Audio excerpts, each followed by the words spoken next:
This is how to use curves to prototype or make meshes in Blender. In this example, I'm going to make antlers for this character.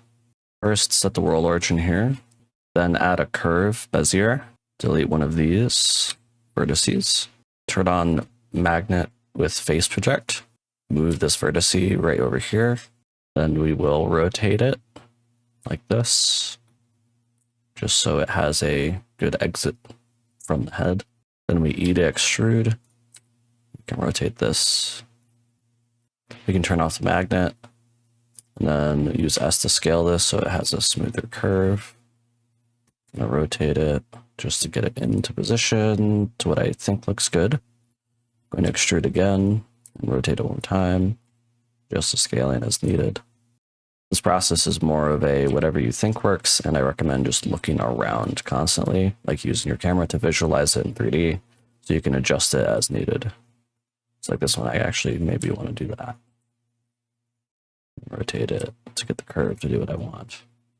And now if you go to the object data properties, which is this green tab, and then scroll down, you should see under geometry, bevel, and then you can set depth. Just set it to whatever looks good. Don't use these specific numbers because this model is very tall for no reason, but set it to whatever looks good. And then you can use Alt-S to change the thickness at each point. So in this case, I bring it down. Here, I think, yeah, so you can see how this looks weird. I just need to rotate this because it doesn't, there you go, like that. That's better. Okay, so now we have our first horn. Now, if I want to make branches on the horn, the way I like to do it is to select, middle piece, duplicate it, and press escape so it goes back. Then extrude. You can pull it out, rotate it however you want. Maybe I want it like this, and I could scale it. And there we go, we have another horn. If you want to add another one here, you can select this one and then do Control Numpad plus, and then right click subdivide. So now we have another point here that we can use. I'm just going to move this around like that. That looks good.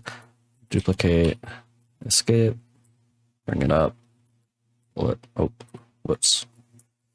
Bring it over like this. Yeah, just scale it down. I kind of like it, but I would like to have it be thicker.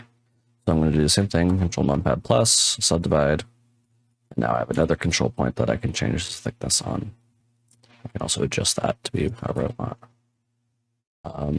Okay, and now if I want to duplicate it, I can just do mirror, set the mirror object to the center of whatever. So in this case, it's the body, that's the center.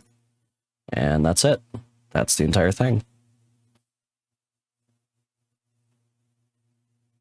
Now, if you want to make this mesh usable in a game like VRChat, you need to be in object mode, right click, and do convert to mesh. This converts the curves into the mesh that they were, emulating. And if you go into edit mode, you can see that there's a mesh associated with it. The only thing is you'll want to manually go through and optimize this. So deleting any vertices that don't make sense, like the ones that clip here, and manually merging them somewhere around here.